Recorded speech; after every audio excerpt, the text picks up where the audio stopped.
Welcome everybody to this special PIAA States edition of the Roundhouse. I'm Sean Collins and I'll be moderating tonight. We come to you today with an esteemed group of panelists, so let's meet them. First off, our own Paul Hayes. Hey, how's it going? Sitting down here from Virginia Tech, all the way in Virginia, talking about Pennsylvania. Should be a good time. Awesome, we're glad to have you. Now, E-Train himself, Mr. Jarrett Felix. So, pretty excited to do the show today. Lots of people in New York coming up to me asking me where they could find the A train, and I tell them I only know where the E train is. He always has a corny joke. And welcoming our special guest to the program tonight, Milesville, Pennsylvania editor Dan Beck. Welcome to the show. Hey guys, how's it going? Thanks for having me on. I appreciate it. Awesome. We can't wait. We have lots of questions tonight, so let's get started. It is a fan submission episode, so all the questions came from you guys. If we don't get to your question, we'll try to keep answering them on Twitter, on the blog, after the episode, so let's get started. Our first round is Take Your Pick, and our first question, which final will be faster? The AA or the AAA 800 meters? Dan, let's start with you. All right. Sorry, let me get my thing up here real quick. I think that it'll be the AA. I think both will be really interesting races, but just with Dominic Peretta there from in that AA heat, I think that he's just got incredible legs. I know he's coming off that 1600, but I just feel like we could be in line to see something really special from him, and I just think that he's going to push that pace in the AA race, and he'll run a faster time than the AAA. Paul, agree or disagree? Is it going to be AA? Yeah, I have to agree. If you look at it by PR, Peretta's a little over 2.5 seconds faster than the entire AAA field.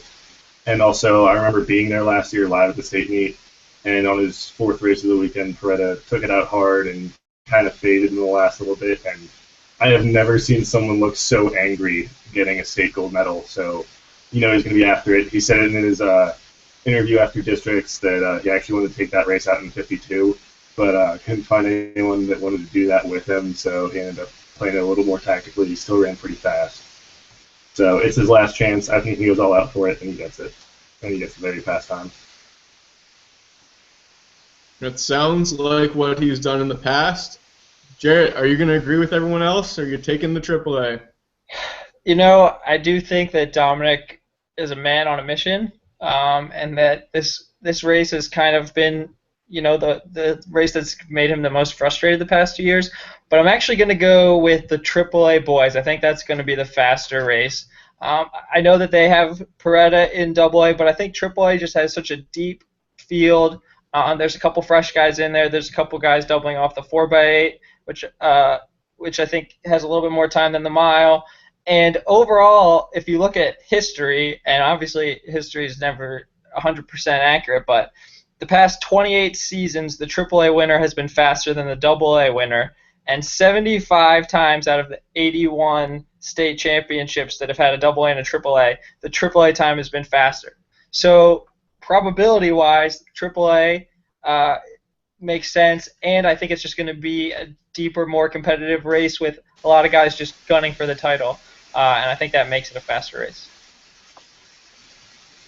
Very interesting. I guess we'll find out on Saturday. And we'll go to our second question. Using cross-country scoring, which district will win the AAA 3,200 meters? So for this district to count, they have to have at least five competitors. We'll take the top five. Paul, what do you think?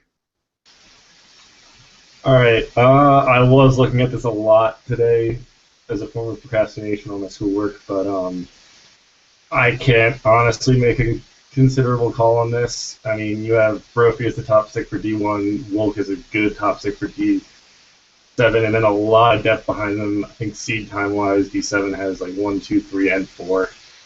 Granted, the District 1 meet went a little bit slower, but if you look at PR, it's kind of the same. D7 has a lot of depth. D1 has obvious talent and also a lot of depth. I scored it out a few times, and you change one thing in the back, and it changes the whole score. So we're gonna do this. Heads, it's District 7. Tails, it's District 1. Looks like I'm going District 1. So it truly is a coin flip, according to Paul. Jarrett, do you have something a little more decisive, or are you going to probability on this one too? I'm not quite going to a coin flip. I think it's going to be District 7 over District 1 in this scoring. I think Brophy's the favorite, but I think District 7 just has a deeper group of more proven runners. You look at some of their guys in this field. You have a lot of guys who medaled in cross-country states. Even their 7th and 8th qualifiers, their 7th and 8th guys, so to speak, they were 26th and 20th, I think, at states, Provenzo and Bleckman. So, we're looking at a deep group of proven veteran guys. I think Wolk has a really good chance to maybe even win the thing. So I think the Whitfield overall just more experienced, more proven, and they've run faster this year. So I think they pull it out over District 1. Dan, we've got a tie now between District 1 and District 7. Are you going to split the tie for us, or are you taking District 3, the only other district with at least 5 guys? When this question was initially posed, I thought, off the top of my head, that I would definitely say District 1, partially because I'm a District 1 guy, so there's always sort of that bias. But then after kind of looking at it, I'm pretty firm on District 7 for this, so I'm going to agree with E-Train. I think that District 1, similar to what Jarrett was saying, there's a little bit of inexperience there. There's not exactly, outside of, Brophy and I guess now Kent Hall, there's not really, those big names that you expect from District 1, but District 7 just seems like it's really deep with, obviously, guys like Wolk and Migliozzi, Sisala, but there's a couple guys that are down a little bit lower that I feel like can have really big races, like Baldwin's Casey Conboy, and Todd Gunzenhauser, I think, is another guy who could have a big race here. So I had District 7 scoring 30 points in XC scoring and winning this. Very good. We always like to see the numbers. We'll see how close they come out. I think it'll be a very interesting race. And we'll move to our final take-your-pick question. Last year, Cheltenham became repeat state champions, but they're losing huge pieces in John Lewis, Christian Brissett, and a bunch of other seniors that makes their shot at three-peat probably pretty slim. Who is this year's AAA team title going to go to? And we'll go to Paul. All right, I get the first shot again, and we were talking earlier in our chat about biases, and I'm actually going to go against my supposed bias here. I'm actually going to take State College for the team title. Obviously, Downingtown West has a huge front-loaded end of talent, top seed in the 2, the 4, the 8, and the 16, and the 4x4. But State College is arguably the top pick in the 4x8. They have a lot of depth, especially in the field events. They got some incredible athletes there, including Kellen Valentine, and so I think it may very well come down to that last race, that 4x4. But I think on depth alone, I think I looked at it, and Downtown West has 2 relays one relay, and I think 12 individuals or individual entries, and State College has 2 relays and 14 individual entries, all of which could score, or most of which on both sides. So I think on depth, State College pulls it out by maybe a point or 2 that they snag in that last race. So should be very close. Very close indeed. Dan, where are you going on this one? So it looks like it'll be between Downingtown West and State College. I'm going to go with Downingtown West here. I just feel like they have a little bit more depth in the other events. I think Josh McLemore has a really good chance to win both the 200 and the 400. I mean, that's just mega points there. They have the indoor state champion in the triple jump in Darian Alston, who's really sort of hitting his stride this year, and he's started long jumping, something he really didn't do before that. So that'll add another could add a few interesting points to their fold there. Just kind of looking at it, I mean, they're both the 2 top seeds in the 4x4, so I'm kind of rooting for it to be a close race, and that could be something that could be really, really fun and interesting to see it come down to that 4x4. I don't think it will. I think Downingtown West will have a little bit of a cushion headed into that, and I think they'll win the 4x4 as well. But it's definitely going to be interesting, and State College has a lot of depth too. Paul mentioned Kellen Valentine, who hasn't really been jumping that well this spring, but he could pull something out. Either way, it's going to be interesting. It's going to be fun. I always enjoy a good team battle, so this will be cool. Jarrett, are you going to split the tie again? Man, this is You're going for the 13. Yeah, this is a tough one. I mean, I think it's really cool that we've kind of had some drama around the state team competition this year, some discussion. I feel like most years we don't even know who wins or we don't even care who wins, but this year there's been a lot of talk. Downingtown West going for the three-peat or the Triple Crown. I don't even know what to call it. I think that they get it. I think that Downingtown West wins. I will say that State College can make this pretty interesting. They have guys in 13 different events. They have a thrower who's in all 3 throws. He's currently seated outside the top 8 in all of those throws, but if he can jump in there and make some points happen in those events, could swing it. They have Thompson in the pole vault, who could be an X factor. He's killer in the pole vault. I really am keeping my fingers crossed that the 4x4 decides it. I think that would just be the coolest thing to happen. But watching Macklemore Penn Relays splitting 46 on his 3rd race of the day there, I think he can pull out something crazy if needed, and I think Downingtown West is going to get it. Very interesting.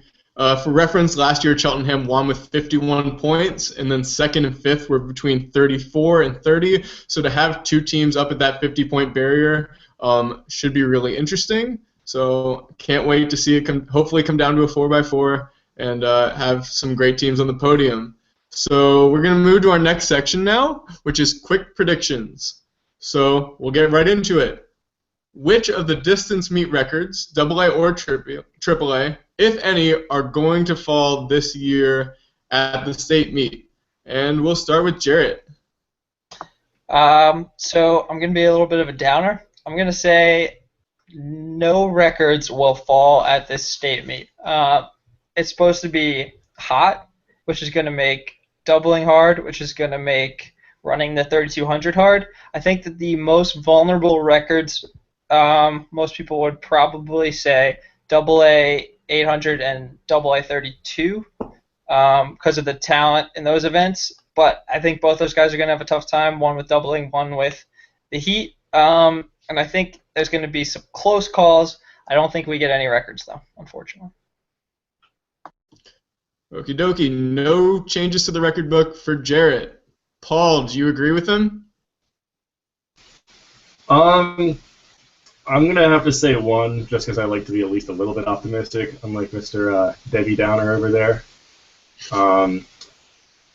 Jared did mention the weather, and it is forecasted to be about 90 degrees. That is hot, but at 9:30 a.m. when Dom Hockenberry toes the line for the 3200 on Saturday, I think the weather is going to be, not 90 degrees at 9:30 in the morning. It's going to be a little bit cooler than that.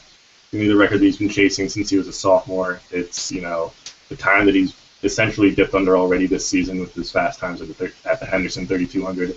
And he also proved he has an incredible amount of strength in that indoor 5K at New Balance Nationals this past season. So I think at least that one falls.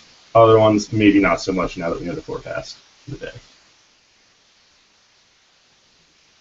Very true. Hopefully it will not be 90 degrees at 9:30. I think the fans and the athletes would both like that. So Dan, are you agreeing with Paul, Jarrett, or are you going to pick a AAA race maybe for a distance record to fall?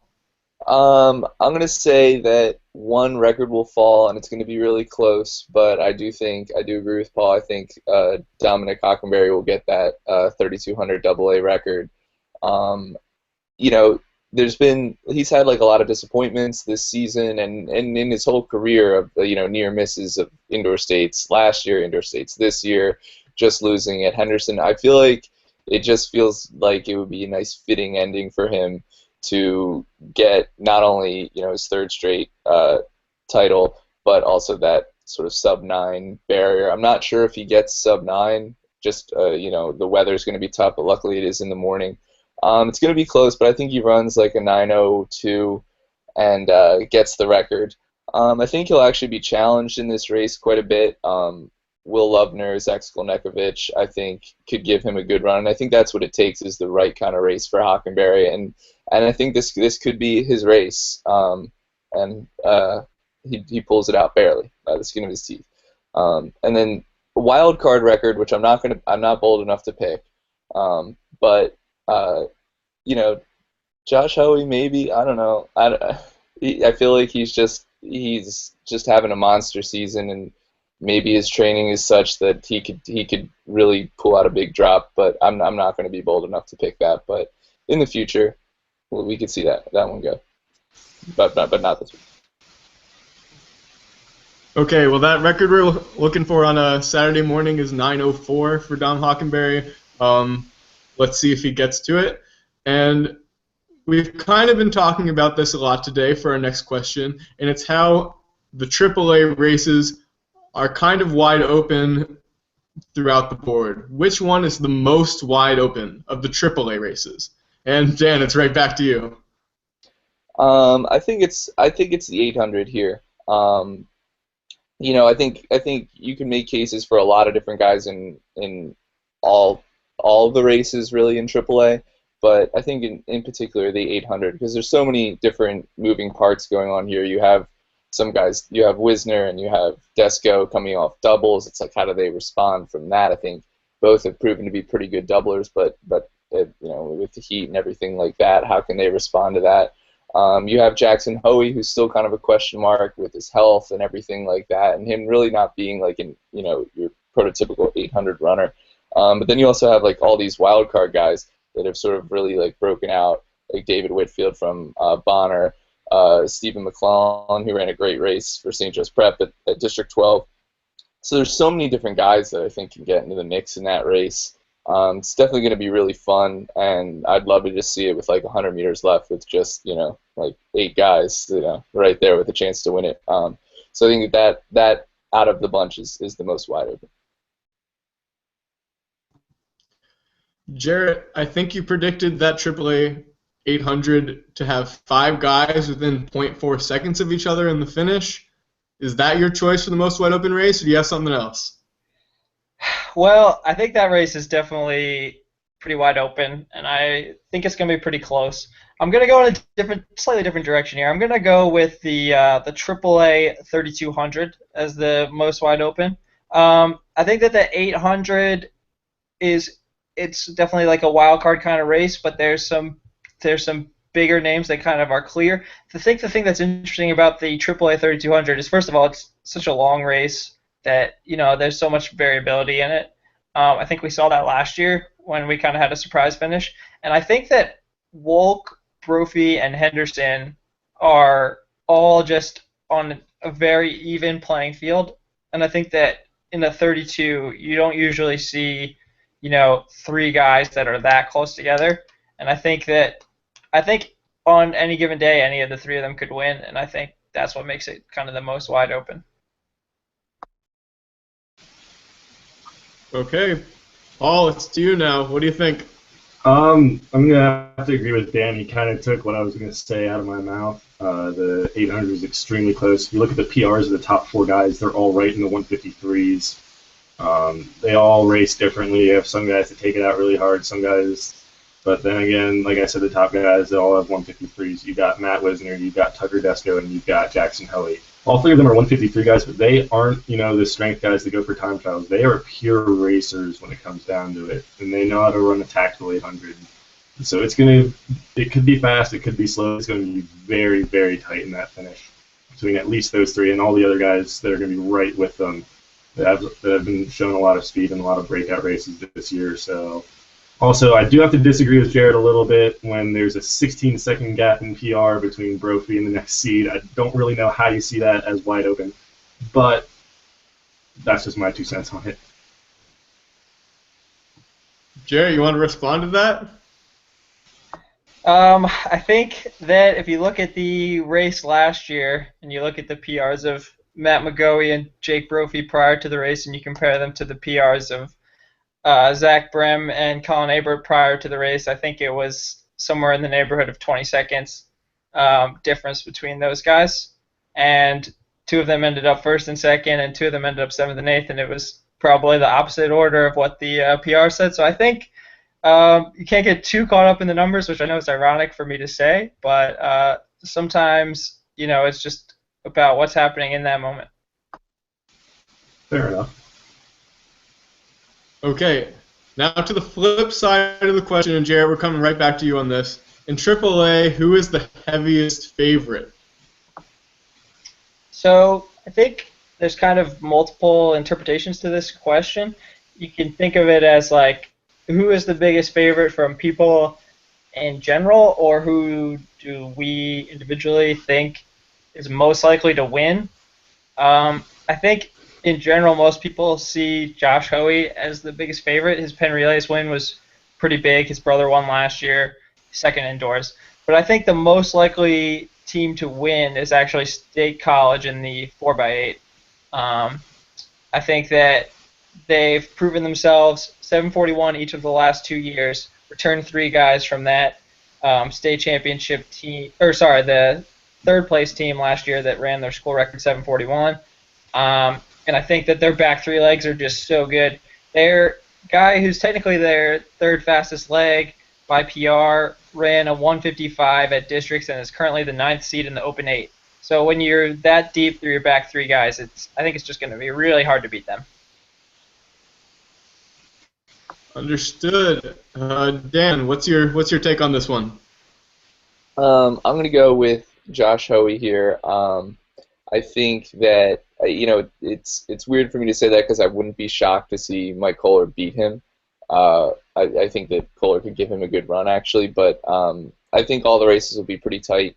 I just think Hoey this season he's looked so good. Obviously, his win at Penn against Kohler, and he beat him pretty good there. So it just seems like Hoey right now is in a different class in the 1600 in the state. And he just looked really good winning, in just the prelims and in the finals at District 1. I think he's been really smooth, and this is really his race to lose.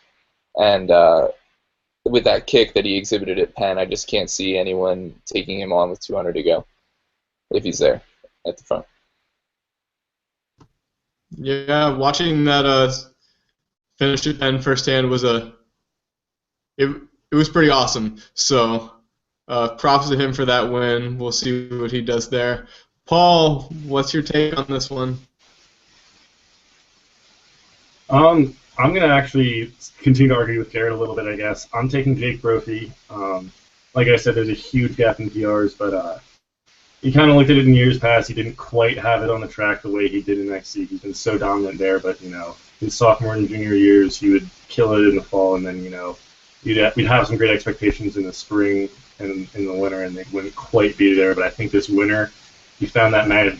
He kicked down the entire field from way back in that 3K indoors. He hasn't dropped any fast times, but he's been getting some very, very solid wins. And I also think that with the heat, people won't push it maybe as much as they did last year. So I think that he's kind of the runaway favorite. That kick of his is absolutely lethal. I don't know if anyone can really hang with that. And also, Jarrett and Dan also hit on some of the other heavy favorites. So we're going to reiterate what they said. Right. It is pretty tough to argue with a state record holder in cross country when it comes to the 2 mile. So we'll see. Now we're getting to the sleepers section of the show tonight. And the first one is which 4x8 team, regardless of division, outperforms their seed by the most. And we'll head back to Paul. Staying away from the extremely easy pick of State College because, yes, their seed time's in the 820s, even though they've run the 740s. Sean, I'm actually going to throw your home squad a bone. I think Carlisle drops a lot of time off that 758. They've gone 752 in season. They have the senior leadership from Matt Wisner, who could drop a monster split. They have a lot of young talent. They have his little brother, Jack. They have 2 juniors whose names escape the top of my head. They've been just under 2 minutes this year, and I think in the right race. And with that leadership from Wisner, he's been there so many times before. Not to mention, you've seen it time and time again, the coach there knows how to get that team ready for states. They always come performing very well and peaking right at the right time. So I think Carlisle probably drops something under 750 and can maybe even challenge State College. Okay, can't really argue with that one. Jarrett, what's your thought here? I'm going to go dip into the AA section just to show some AA teams some love. I'm going to go with Lakeland in District 2. They come in as the 16 seed on the AA side. This is a team that consistently performs well at the state meet. Last year, I believe they were second. They ran right around 8 minutes. Year in, year out, they churn out really good squats. They have Colin Cooper, who's run around 158 this year. They returned a couple other guys from last year's squad. And I just think that they're just a well-polished middle-distance school. They have a lot of speed. They won the 4x4 last year, I believe, in AA, and they returned a lot of guys. So I think that they're going to have the speed and the coaching to get this done. Lakeland has definitely shown some great relay depth at 4x4 and 4x8 in the last couple of years. Dan, are you agreeing with one of these two, or are you going for a third school? One school that kind of jumped out to me. Well, actually, I'll start with this one comment just about like the AA 4x8. I think it's going to be a really fun race. There's like a lot of teams who are all right there, kind of hovering right around the 8-minute mark. Like I love that Lakeland team. I think that'll be a really fun race. But the team that I'm looking at is LaSalle. I'm not sure exactly who they're going to go with to run, but I think they're seated 12th in that AAA race. I think they have a lot of really good depth, and I think all those guys training together is good for them. And I like them to move up from that 12th seed. There's a lot of interesting teams in there. A lot of teams that definitely have the potential to move up, and I think LaSalle is one of them. Let me just see if I can get the performance list up here. Yeah, I mean it's going to be a good race, but I think you could see LaSalle go in there. I think that they were able to win that District 12 meet pretty easily, so that's kind of why they're at 802, and they haven't really, put it all out there yet, and I think they will at the state meet and maybe surprise some people. Yeah, there's definitely a lot of teams there with some potential to drop some more time off their seed times. Cardinal O'Hara as well, among others. Franklin Regional, North Pocono, if Kravitz decides to come back off the 3200 really quick. There's a lot there. So that will move to the final sleeper pick, and that is excluding 4x8s. Who's the individual sleeper pick of the meet for you guys? Jarrett, we'll start with you here. This is tough. I mean, picking so many events, there's so many guys that I like that are kind of under the radar. I'm going to go with Brandon Hantz from Westchester Ruston. I think that he's had a really kind of under the radar season, dating back to cross country where he was putting together solid, consistent races. Now he's come to the track, mixing it up well in the chest mount. He's got good 800 speed. I think he's run around 158 low. And then I really liked what I saw from him at districts with a strong kick. He was under 420 for the first time, mixing it up with some really strong names, and I think that he's going to have the confidence going into the state meet, a little extra experience with rounds. Basically, you look at the guys he was running with at districts. I mean, those are guys who are competing for top 5 spots, maybe even top 3 spots at states. So if he, catches it right, puts on a kick at the right time, he could really surprise. Yes, sir. Paul, what do you think? All right, so this is probably going to sound like the most biased pick ever.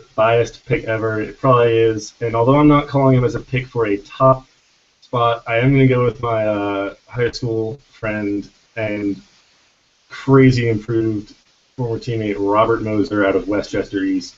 If you look at the District 1 meet, he came in at the 13th seed with a PR of 936.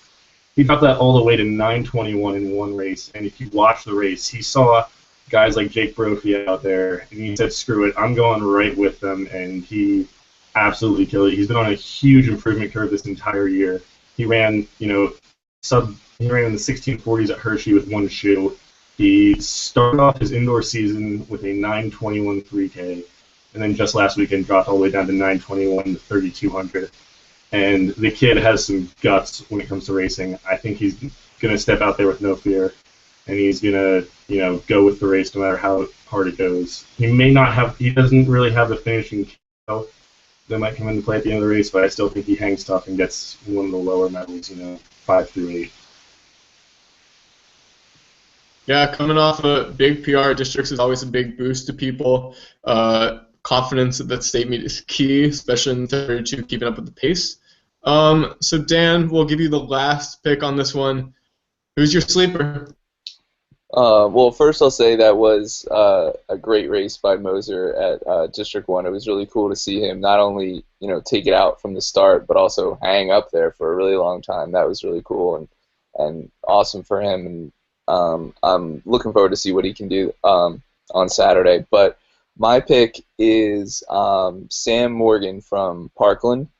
He was a guy I went up to the District 11 meet, and he ran in the mile against a couple really good competitors, Kevin Lapstansky and Will Alpaw from Freedom, and just hung with him. Just sort of like, I think it was kind of like timid a little bit in the beginning as kind of like the sophomore in that field with upperclassmen, and he ballsed it out. Like he killed it and won in a great kick, and that was about a 4-second PR for him. His PR coming in was 4:25, and he ran a 4:21. That was an awesome race. And he's a guy who ran 17. I don't think he broke 17 in cross country, and he just keeps improving.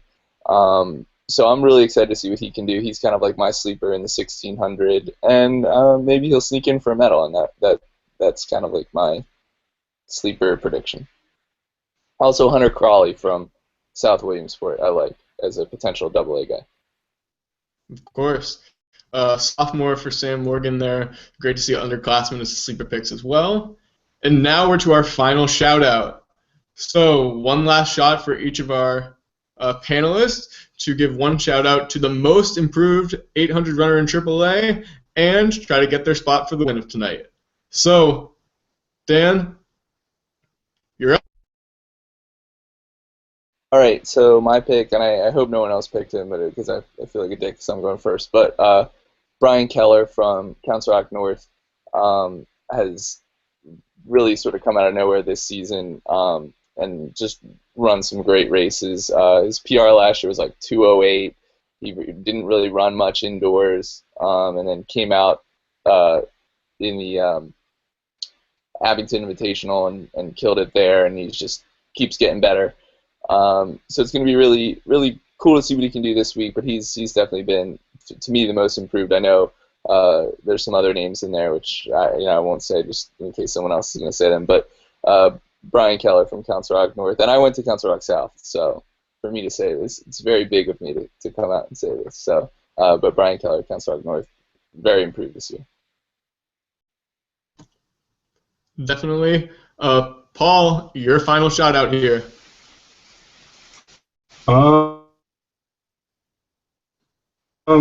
Evan, you're pretty. Zach Feeling, or pronounce it, but the sophomore's right. 201 to kick off his outdoor season, all the way down to 156. That's a huge improvement curve in the 800s. So, sleeper pick to make the final and maybe even make that top 8. Yeah, great pick there. Jarrett, we're going to end this one with you. Be wise with it. Okay, so I think these guys already named some really good people, some people from my list, but I'm going to go with Xavier Stevens from Albert Gallatin, staying in the Whitfield.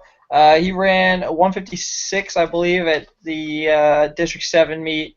Last year his PR was around 203, according to Mile Split, and this is from a program that's had nobody under 220 or under 5 minutes in the last couple years.